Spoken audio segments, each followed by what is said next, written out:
it for what the intended meaning was, we'll learn in the book of Proverbs that we'll have oftentimes a statement on one side of an issue that'll tell us to do one thing, and then sometimes very soon after that, it'll tell us the exact opposite. It's so frustrating. What's the deal with that? Couldn't God just speak plainly and tell us which one? Well, the reason that it's like that is because depending on your instance, this one may be the right thing to do. Let me give an example. You meet someone, and it's the first time meeting them, and you have in your mind, this person is a fool. And I haven't thought about what would clue you in other than maybe discernment.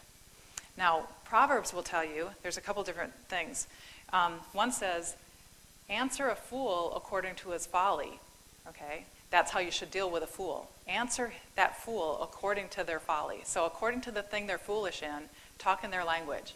Then, 2 verses later it says, don't answer a fool according to their folly. So don't speak their language. Don't join in with them.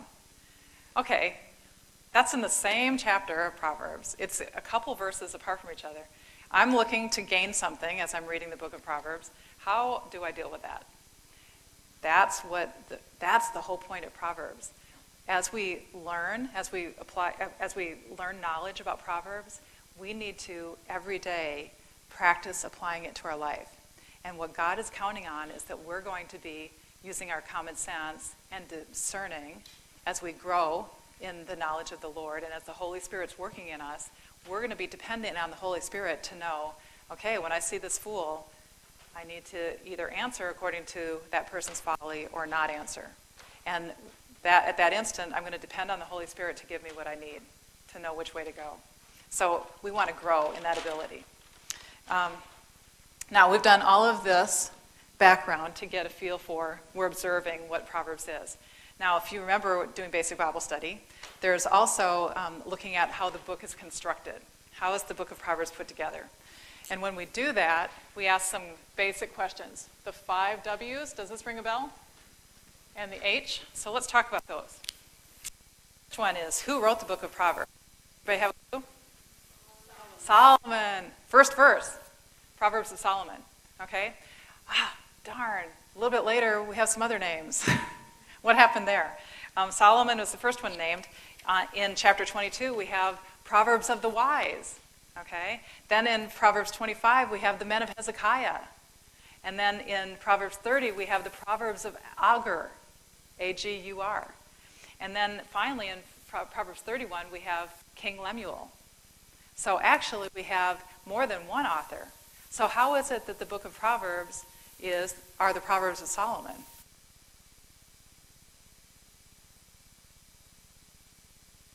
They are.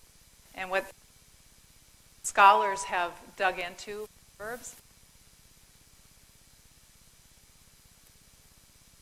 literature in ancient Near East culture, and found that Proverbs were not unique to Israel. There were wise sayings in all kinds of cultures. In fact, they preceded Solomon by 1,600 years. The earliest understanding that we have of literature is from the year 2600 BC. Solomon lived in 950 BC. So way back to the 2600s, we have evidence of literature that existed.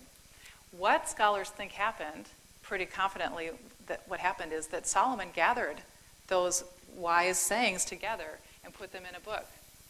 Now, he also wrote lots of proverbs, and he wrote songs. And we have in 1 Kings, it tells us that Solomon wrote his own 3,000 proverbs. So he was a writer as well. And no doubt there are some of his own proverbs in the book of Proverbs. But those other writers were either writers and or compilers. So when we talk about the writers in Proverbs, we're probably talking about compilers. They put it together. Now, another W that we need to ask is on who's it written to? And in verse 8 of chapter 1, we find out that it's written to my son. And as you read Proverbs, you're going to find a proverb that talks to my son. And that's going to clue us in. This is a book that's appropriate to teach children. And one way it was used, in fact, was to teach writing skills, to teach comprehension skills, to teach memory work to children. Because they're figurative language, they're easy to remember. So it was an easy thing to teach. Now, along with that, jumping ahead a little bit, how do we think that Solomon actually pulled those together? Well, remember, he grew up in the palace. He was a prince. So just like I can imagine, what are the girls' names? Barbara and Jenna Bush? If they had grown up at the White House, look at all of the dignitaries from all over the world that come and visit the White House. Well, that was going on with Solomon. They were coming, people from all over the world were coming to visit, and they all spoke different languages. So translators had to come. So these translators come, and when they come with them, they're bringing their writings and their literature. So Solomon was exposed to this stuff. So it would be easy for him to have been aware of the old literature from many different cultures and recognize, well, these are really good. We need to pull these together into an anthology. And so he did. So that's what the thinking is, that he was exposed to this. Now, are you thinking like I am? Here's Solomon, who asked for wisdom when he was a young kid, but at the end of his life, he didn't finish well.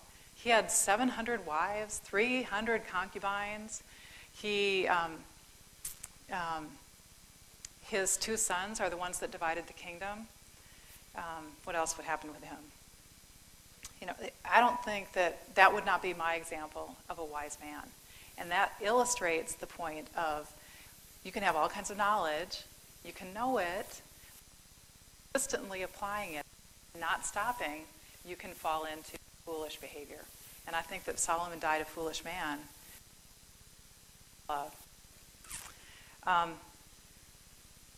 Let's go to the next W, which is when. When was it written? Proverbs was written, we know some of it during Solomon's time. We also know because of this that some of those Proverbs were written before. And we also know because of the men of Hezekiah that it at least went clear up into the year 700 BC. So that's 200 years after Solomon lived. So we at least know that there's this span in the book of Proverbs. So those Proverbs, a long time period.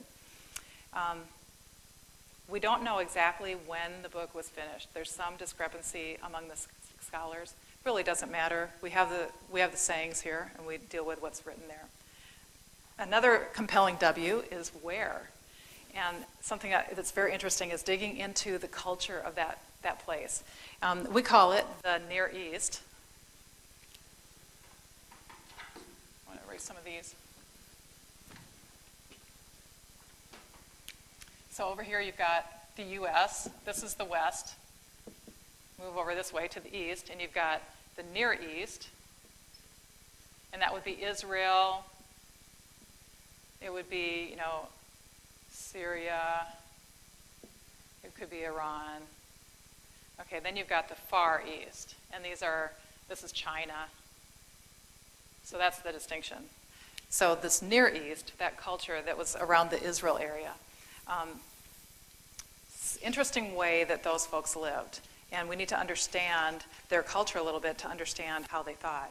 One of the things that was common with the way that this culture lived is that God, we really focus on, do you have God in your life or not?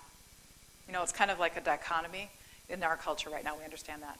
Back then, in these other cultures around Israel, God and my life right now and what the gods, this is an important distinction, what do the gods want versus the God of Israel? Capital G God was the God of Israel, the one God. There's a one being. The multiple gods of all the other countries had multiple gods. People in those countries were always concerned, what do the gods want? Are they mad at me? What do I need to do so they're not mad at me anymore? So the way that they always figured that out was they would take an animal, they would slash its belly and let the guts spill all over. And you've got the blood and the guts laying on the ground. And then the person that cut the animal open would swoosh it around a little bit. And then they would call for a diviner. So divination was common with the little g countries. Okay? They would call for a diviner who would take a look at all that stuff that had been swooshed around, and they'd say, well, I see